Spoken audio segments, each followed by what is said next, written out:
Olá, entramos no segundo episódio da temporada do Das Humanas sobre estudar fora.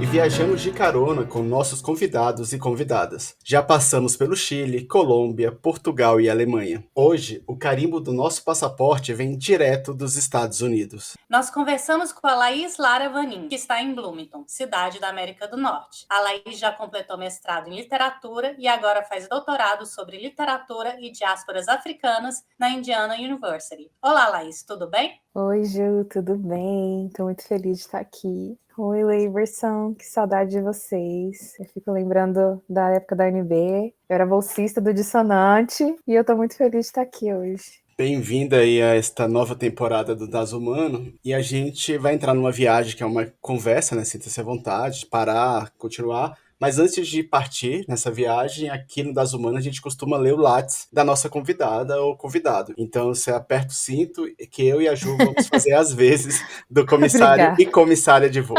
Que legal.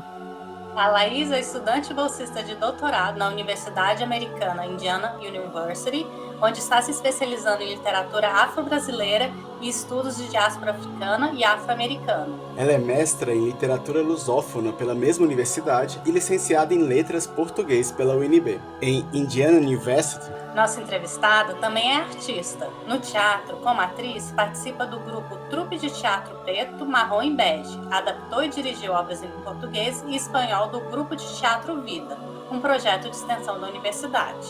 É dançarina do ventre e participa da Companhia de Dança Afro-Americana da universidade. A Laís começou a divulgar seus textos ficcionais em rodas de teatro e em cafés na cidade de Bloomington. E vale destacar que, durante sua formação na universidade, a Laís tem se dedicado a estudar a escritora brasileira Emy Bulhões. A sua dissertação recebeu o patrocínio da instituição Mellon Foundation para o ano de 2023-2024. Neste ano, a Laís foi premiada pela Universidade de Indiana por ser uma estudante latina com amplas atividades comunitárias. Desde que iniciou seus estudos no estrangeiro em 2017, Laís se engajou com diferentes organizações latinas, brasileiras e artísticas na universidade. Em sua última visita ao Brasil, em agosto de 2023, fez sua primeira palestra para professores na Escola Pública Agostinho de Lima Vilhena, de Franca, São Paulo. Lá, ela apresentou sua pesquisa sobre literatura brasileira e práticas antirracistas em uma sessão de aula de trabalho pedagógico coletivo. E atualmente, ela está escrevendo o primeiro capítulo da sua tese e organizando uma pesquisa etnográfica que vai realizar no Brasil em julho de 2024 com mulheres em transição capilar. E aí, Laís, as instruções estão certas? Faltou sinalizar saídas de emergência?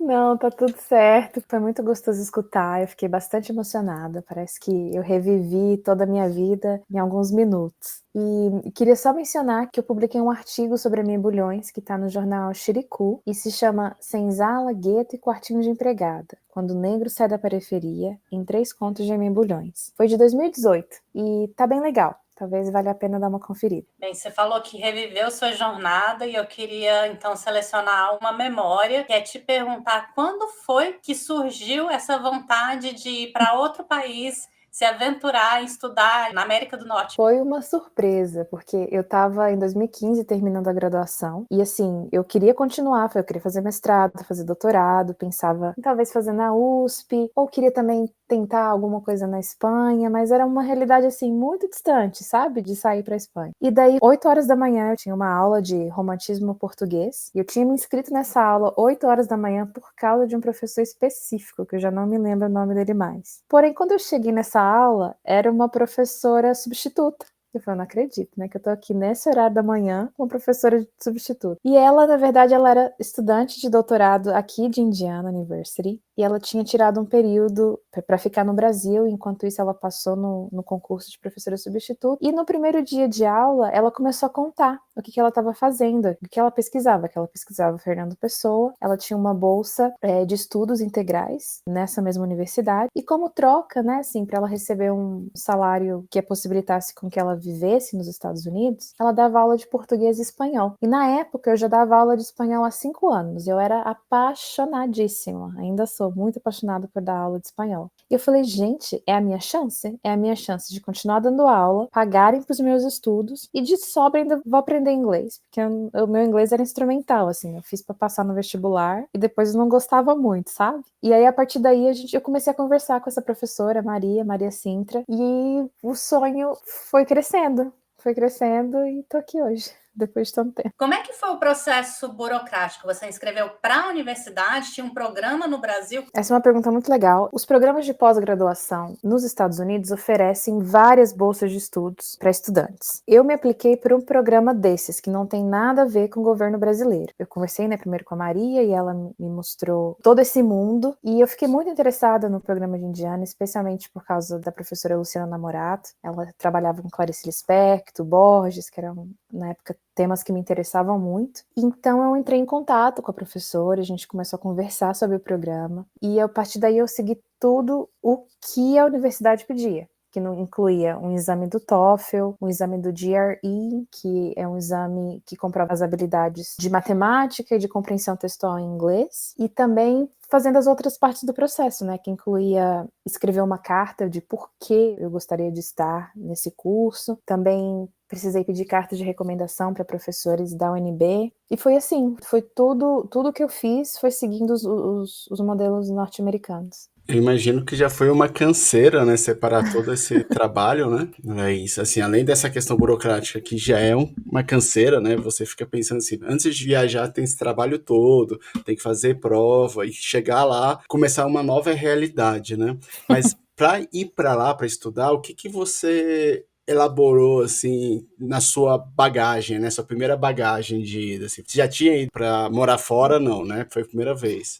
Foi a primeira vez. Eu tinha feito viagens para América Latina, viagens de no máximo 3 semanas, mas para os Estados Unidos não. Era um mundo que eu pensava que eu não ia conhecer tão cedo. E, aliás, pela minha formação marxista na UNB, eu não tinha a mínima vontade de ir para os Estados Unidos, sabe? Mas realmente, naquele momento, foi assim, uma oportunidade de ouro, de poder estudar num lugar fora, aprender inglês e pagarem para os meus estudos, assim, isso para mim era fenomenal. Ok, você começou a separar sua mala, colocou ali vamos dizer, o capital, O livro em capital, e também um guiazinho de inglês, porque o seu inglês era instrumental. Mas o que você se preocupou assim? Será que eu vou ter isso? Teve que fazer despedida, fechar a aula aqui? O que bate na sua cabeça, assim, naquela checklist? Nossa, eu até arrepiei, porque bate tudo. Todas as incertezas que você possa imaginar. E eles iam isso, Eles iam pagar o salário, mas a passagem, primeiro mês e os 3 meses de verão, isso não estava coberto, não estava no acordo. Então eu vendi muitas das minhas coisas, vendi meu carro, por exemplo, para poder juntar dinheiro para ir. E foi uma preparação emocional também, Fui me despedindo de todo mundo, viajei lá para Franca e lá para o interior de Minas para ver minha família, para falar tchau para todo mundo, encontrar as minhas amigas aqui no Brasil e me despedir. Foi muito choro. Eu sabia que eu ia passar pelo menos 7 anos, porque eram 2 anos de mestrado e eu tinha certeza que eu ia ficar para o doutorado, que são, no caso do doutorado aqui, são 5, pelo menos 5 anos. E eu estava com 25 anos na época. Eu acho que eu não conseguia imaginar o tanto de coisa que ia acontecer em 7 anos, mas eu sabia que ia ser um longo tempo. E quando que eu voltaria, para visitar? Não tinha ideia. E o medo do frio, quando eu cheguei em Bloomington, era verão, muito, muito quente. Eu abri a mala, só tinha roupa de frio, porque eu tava desesperada, gente, com o frio que eu ia passar aqui. Aqui neva bastante, não é no lugar dos lugares que mais neva, mas neva muito. E o engraçado é que essas roupas de frio não adiantaram de nada, porque pro frio daqui as roupas do Brasil não seguraram, sabe? O inverno está chegando em Nova York. Quem mora aqui já sabe se vestir para a neve, o gelo, o vento. Mas quem está visitando precisa de dicas de um amigo gringo. Vai precisar de um gorro, malha de lã, luvas, meias de lã, casaco grosso, cachecol, botas e protetor de ouvido. Então, foi um processo de muita surpresa. Eu acho que eu carreguei na mala mais expectativa, ansiedade, do que qualquer outra coisa. E era isso também. Eu já tinha saído da casa dos meus pais e eu precisava colocar a minha vida em 2 malas. E eu também trouxe muitos livros, porque eu estava muito apegada. O que não foi uma decisão muito sábia, porque deu muito trabalho. Foi muito pesado. Só que ao mesmo tempo foi gostoso, porque eu cheguei na casa. Primeiro eu aluguei um Airbnb, né? Pra depois mudar pro apartamento que tinha alugado. E aí ver os livros lá, que era da minha estante antiga, me deixavam assim, com mais gostinho de casa. Você falou de casa e eu queria saber um pouco da chegada. O que Aham. foi desafiante? O que você estranhou? O que você sentiu falta? O que foi uma boa surpresa? Nossa, eu acho que o primeiro impacto pra mim foi a língua e o tanto que as pessoas são brancas, assim. Eu me senti muito deslocada nesses 2 aspectos. E foi até a partir daqui mesmo que eu comecei a me entender como uma pessoa mais racializada, sabe? Enfim, os olhares são diferentes, eu me sentia numa posição muito deslocada. E o inglês que eu não conseguia entender as pessoas. Precisava pedir para falar devagar, ou então eu gaguejava, mas as pessoas em geral eram muito amáveis e ficavam bastante receptivas, sabe? Isso foi muito bacana também. Olha, como eu fiz as aulas no departamento de português e espanhol, a maioria das aulas eram nessas 2 línguas. Eu tinha algumas aulas em inglês, como por exemplo, o treinamento pedagógico foi em inglês, e aí essa aula foi um pouco mais diferente do que eu pensava, sabe? Uma coisa assim mais formal. Agora com os professores latinos, eles eram mais tranquilos e as aulas eram menorzinhas. Porém, eu fiz a minha especialização em estudos africanos, que é o departamento aqui que eles chamam de African and African American Diaspora Studies. E lá sim eu tive aulas com os alunos de graduação. Então eram aulas muito grandes, eram aulas nesse estilo que a gente vê em filme, sabe? E aquilo me deixava muito insegura, com muito medo, mas mesmo assim eu tava fascinada. Era tudo muito novo. Até hoje mas é que nos primeiros anos é uma aprendizagem atrás da outra. O seu cérebro não para de pensar o tempo todo. Eu chorava e depois ria, assim, porque eu sou muito chorona, né? Não tem como não tem como não chorar, só que o humor entra para deixar tudo mais leve. E surpresas, eu me surpreendi, eu sentia, né? Eu cresci tendo muita influência de histórias bíblicas, e quando eu cheguei aqui, parecia que eu estava na Torre de Babel, porque nessa cidade tem gente do mundo inteiro. Eu até antes de ontem comecei a fazer uma listinha de todos os países. Eu digo que eu conheci esses países por meio das pessoas, porque é gente do mundo todo, estudando coisas que eu nunca imaginava nem que existia. E aí também tem isso, porque o inglês internacional, ele é um inglês diferente do inglês da cidade, do inglês nativo, vamos dizer assim. Então também eram 2 coisas que eu precisava me acostumar, com o inglês dos nativos e o inglês dos estudantes internacionais, que a gente acaba criando, assim, uma língua nossa, sabe?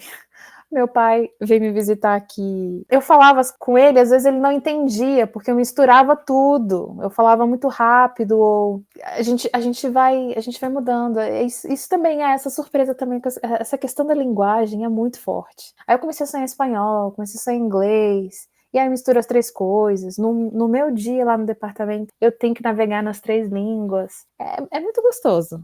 Assim, é realmente uma aventura. Eu fico pensando na sua rotina, né? Você, Hum. no caso, você está numa região universitária, né? Que me Uhum. parece que tem essa vida cultural, né? Muito forte, seja pela questão linguística, seja também pela vontade de estudar coisas novas. Você tem tempo para conseguir aproveitar essa vivência cultural nesse lugar? É muito difícil, é muito complicado. Porém, eu acho que eu tenho passado por fases, sabe? Só que o que eu sempre quis desde o dia 1 foi aproveitar todas as oportunidades possíveis. Eu tentei explorar ao máximo, sabe? A universidade dá desconto nas peças de teatro, eu vou. Tem um evento de música ali de noite, eu vou. Eu tento, eu pelo menos tento.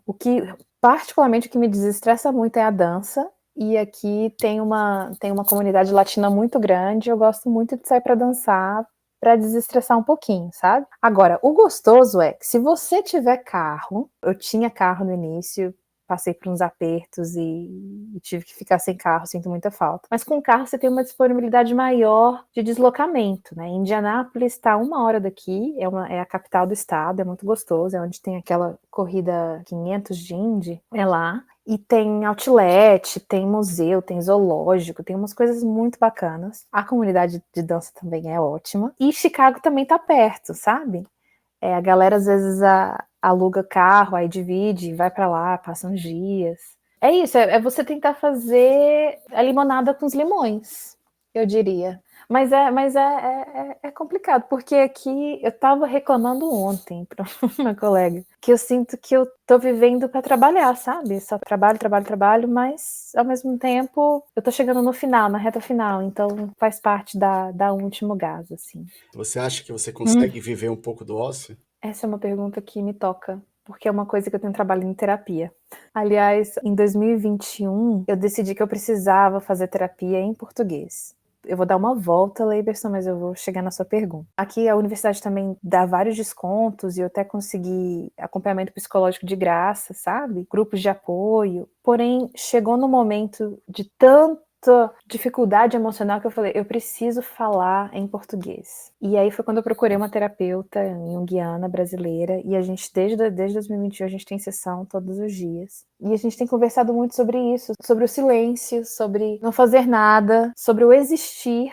E eu tenho tentado nos últimos meses ficar assim, pelo menos 2 horas sem fazer nada. Tipo, 2 horas em que eu fecho os olhos, ou então eu faço alongamento, eu leio, mas sem, tipo, pressão, sabe? Porque isso também é fundamental, assim. Vai colocando os nossos sentimentos em ordem. E também depois ajuda na escrita. Ontem, conheci um professor, eu estava falando para ele também das dificuldades de escrever a dissertação, tanto que eu sinto que eu avanço 3 e volto 2. E ele falou assim, o mais importante da dissertação é o dissertando. E é mais ou menos isso que você está falando, eu estou pensando sobre o ócio. Que isso é outra coisa que eu aprendi aqui no PhD, a gente está aprendendo a pensar. No final, aprendendo a questionar, a fazer perguntas e tem que se olhar muito para dentro de si, porque estando no estrangeiro, coisas que você não notava ficam latentes, assim.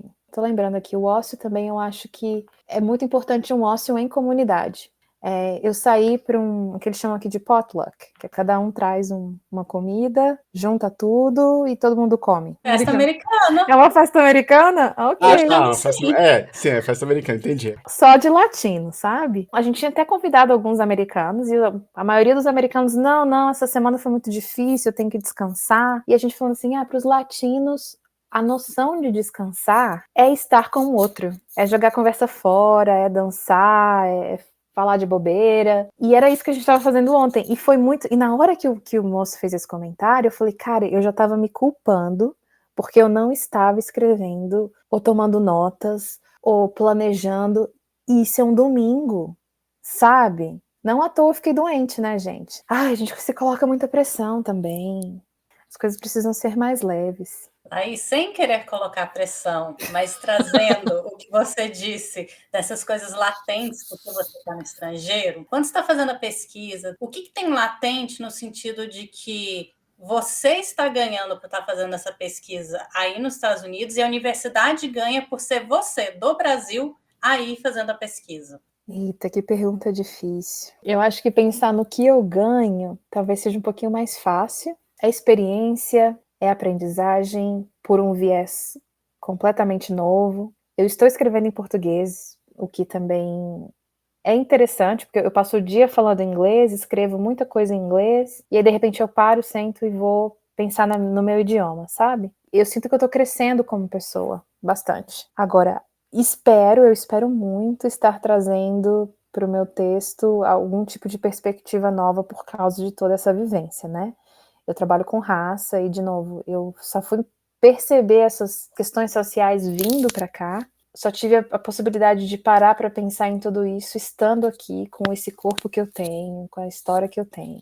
Eles estão valorizando muito aqui nos Estados Unidos essa questão de diversidade. Então, eu entro nessa categoria de mulher afro-latina. Então, eles vão juntando pontinhos por aí. Você poderia falar um pouco mais dessa perspectiva de se entender como uma pessoa racializada quando você chegou aí e como que isso, de alguma forma, reflete na sua pesquisa? Adorei essa pergunta. A primeira coisa que chamou a atenção nas pessoas quando eu cheguei pra cá, quando eu cheguei aqui, foram as minhas roupas. Elas achavam as minhas roupas muito coloridas e que eu usava muito vestido. Todo mundo parava pra perguntar, ou olhava, sabe? E me perguntava, no Brasil todo mundo se veste assim? E eu, assim como? Assim, com vestido colorido. Eu falei, gente, essa sou eu, assim, assim, não sei. E aí eu comecei a parar para pensar o tanto que eu estava diferente das pessoas numa rua, por exemplo. Na época, eu lembro de um caso específico, eu estava com meu companheiro na época, a gente estava conversando com um senhor americano, branco, sei lá, seus 60 anos, e ele olhava para mim e se dirigia só ao meu companheiro, que era branco, dos olhos azuis, e falava, a sua esposa é uma negra muito bonita. E eu, primeiro, porque você não tá falando diretamente comigo por quê? Segundo, eu sou negra, comecei a pensar nisso também, né? Porque na minha família, meu pai é preto, mas ele também tem um pouco de mistura racial na família, e minha mãe é branca. Mas eu nasci assim, com essa cor de chocolate, com cabelo cacheado. E aqui também eu passei a passar pela transição capilar, né? Porque eu alisava o cabelo desde que eu tinha 12 anos de idade, e quando eu comecei a encontrar com as pessoas afro-americanas aqui, eu falei, gente, essas mulheres são completamente livres, e elas são super fortes, elas são lindas, e eu quero isso pra minha vida também, e eu quero parar de alisar esse cabelo, até porque aqui não tinha nem como alisar. Foi tudo junto, não tinha como procurar salão, se eu achasse um salão, eu sabia que ia ser super caro, eu já não aguentava mais fazer esse processo no meu cabelo, era estranho que aí começou a ficar frio, o cabelo começou a ficar cheio de frizz, eu não sabia como controlar, né, e olha isso, essa questão de domesticar a mulher, enfim, fazendo a minha especialização em estudos africanos, entrando com a comunidade negra por causa da dança, eu faço kizomba também, que é uma dança angolana, e atrai muita gente afro-americana. Eu falei, eu preciso repensar quem sou eu, sabe?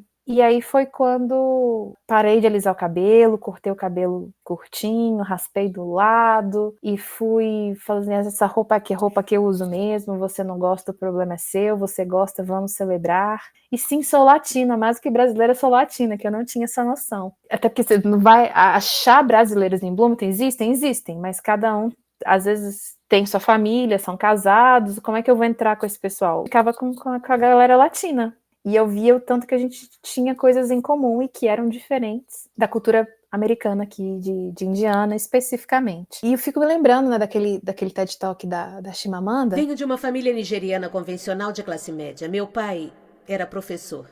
Minha mãe é administradora. Então tínhamos, como era normal, empregada doméstica que frequentemente vinha das aldeias rurais próximas. Tudo o que eu tinha ouvido falar sobre eles era de como eram pobres. Assim havia se tornado impossível para mim vê-los como alguma coisa além de pobres. Sua pobreza era minha história única sobre eles. Anos mais tarde, pensei nisso quando deixei a Nigéria para cursar universidade nos Estados Unidos. Eu tinha 19 anos. Minha colega de quarto americana ficou chocada comigo. Ela perguntou onde eu tinha aprendido a falar inglês tão bem e ficou confusa quando eu disse que, por acaso, a Nigéria tinha o inglês como sua língua oficial. Ela perguntou se podia ouvir o que ela chamou de minha música tribal e, consequentemente, ficou desapontada quando eu toquei minha fita de Mariah Carey. O perigo de uma história única é que ela também se diz que ela se percebeu africana quando ela chegou nos Estados Unidos. Porque até então ela era só nigeriana. Eu também era só brasileira, morena. Aqui não. Aqui eu sou latina, aqui eu sou afro-latina, aqui eu sou brasileira também. Aqui eu tenho um cabelo... Os afro-americanos aqui, meu cabelo é liso. No Brasil não, mas enfim. É um cabelo que dá o que falar, vamos dizer assim. E é isso, eu falei, gente, qual que é meu lugar no mundo, né? E como que essa cor, como que ser mulher, e como que ter o sotaque, que você abre a boca. De onde que você é? Não importa, eu já tô... Olha, meu inglês, quanto melhor ele fica, mais as pessoas notam o sotaque. E eu também já tô... E lembrando da Chimamanda de novo, tem aquele livro dela, o Americaná, que eu li meses antes de mudar para cá, eu li propositalmente, porque era uma menina, uma nigeriana, que estava mudando para Princeton para fazer grad school, para fazer doutorado, que era mais ou menos o que eu estava fazendo, né? Saindo do Brasil, vindo para Bloomington para fazer um mestrado, doutorado. A personagem, ela passou por um processo profundo de autoconhecimento que passa pelo cabelo, veja só, e também pela questão da linguagem, porque ela tentava fazer com que o inglês dela fosse perfeito, cortar todas as marcações da etnicidade dela, até que, por fim, em algum momento do livro, ela vai falar, não, o meu sotaque é esse, marca quem eu sou e eu vou falar assim. E até por isso que eu não lembro se isso já é um prefácio, mas a Chimamanda em algum momento explica que é americaná, porque é assim que os nigerianos falariam, né? Não americana, mas americaná. Então aqui toda hora que eu abro a boca com o sotaque brasileiro, eu falo, gente, sou de lá, tenho saudade de lá. E tô aqui, tô tentando navegar aqui. Tô tentando, não, tô navegando, né? Se você fala que você está ganhando com diversidade, você está se construindo como uma pessoa melhor, imagina a universidade quando ela tem essa visão de diversidade. Quando você traz a questão racial, por exemplo, quando você fala do vestido que você continua usando e é isso, então, de alguma forma, você está tornando essa universidade mais plural, né? Ai, meu Deus, que eu tô toda arrepiada! Que delícia! Obrigada! E preciso fazer a pergunta assim, você tá ansiosa para essa nova Laís diversa, transformada, vindo para o Brasil em 2024 para estudar transição capilar? Cara, eu tô com sangue nos olhos, eu tô doida para chegar. Vai ser assim, ó, vai ser muito diferente. Vai ser muito diferente. Como vai ser a Laís no Brasil? Olha, a Laís no Brasil vai se redescobrir brasileira. Vai ser uma nova etapa de redescoberta. Aqui eu tive consciência, sabe? E aí o Brasil, porque o Brasil ele é muito idolatrado, né? Fetichizado, amado, mal entendido também. Então, muitas coisas às vezes que eu nem dava muito valor, pelos olhos das pessoas, hoje eu falo, caraca, é verdade.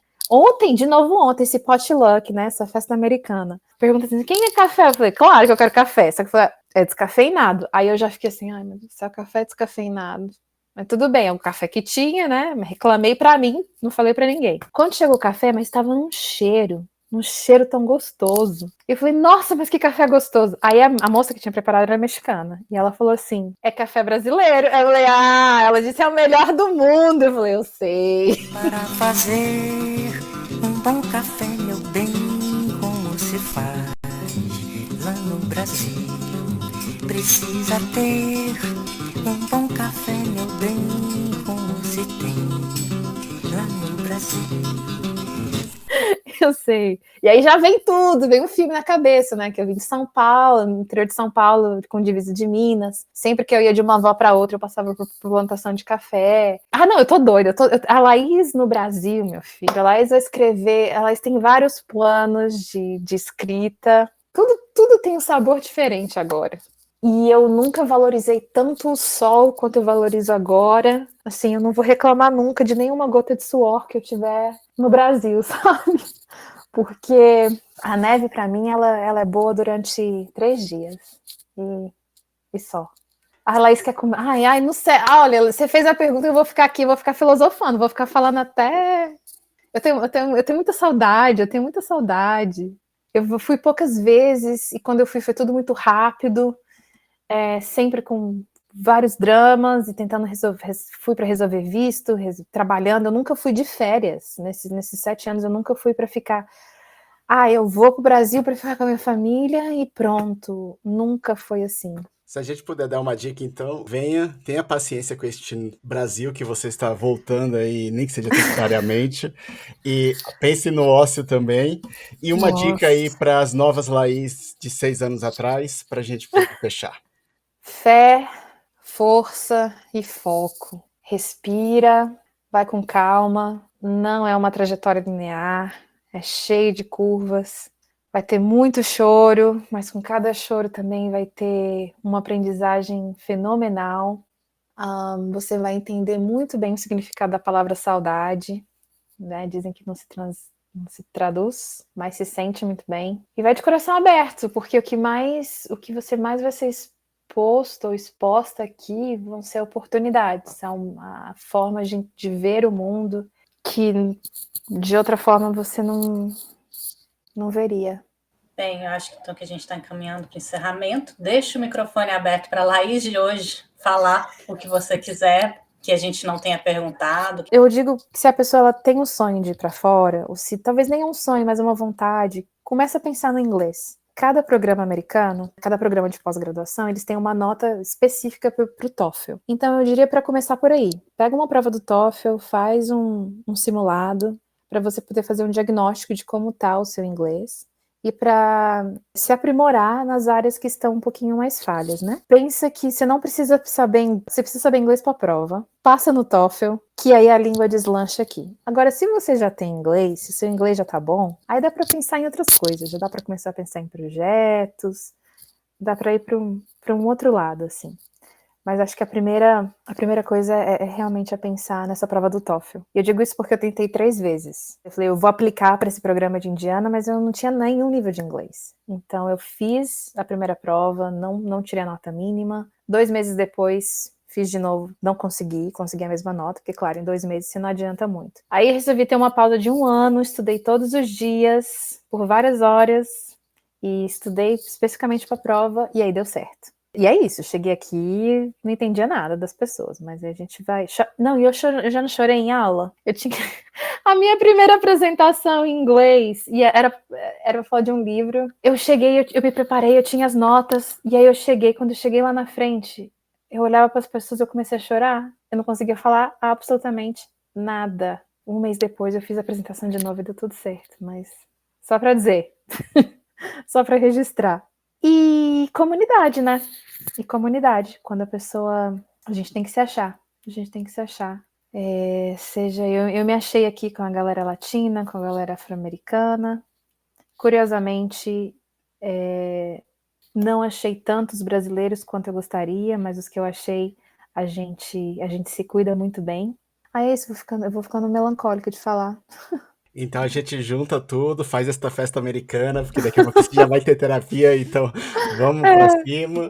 E, Laís, muito obrigado mesmo, assim, por tudo. Eu acho que a gente sai com mais bagagem, assim, é uma ótima análise. Laís, muito obrigado, viu? Obrigada a você. Acho que eu fui falando. As perguntas foram tocando muito coração. Eu sou muito coração, muito pele. E aí acabo... Enfim, já que vou aproveitar, já que eu tô me sentindo como se eu estivesse na Globo, eu vou mandar um beijo pros meus pais, pro meu irmão, pros meus avós, pros meus tios, pros meus primos, pras minhas amigas, pra todo mundo que tá aí no Brasil e pra toda a galera da UNB que eu morro de saudade. Eu sonho com a UNB até hoje. Venha que Brasília e Brasil está de portas abertas agora. Obrigada. Com 24 graus em Brasília Nossa. E no Rio de Janeiro, aqui chuviscando, e eu sei que aí tá 16 graus deste outono, né? Tá agradável. Aqui vai ter calor humano e calor de sobra para você. Venha, bem-vinda ao novo Brasil. E, então é isso. Agora, encerrando o episódio, avisando que o Das Humanas está no YouTube e em várias plataformas de podcast, Spotify, Google Podcast, iTunes. Em breve a gente vai voltar com um novo episódio, e se quiserem enviar sugestões, nosso e-mail é voz@dashumana.com. É isso aí. Até a próxima. Das Humanas, a ciência sem jaleco.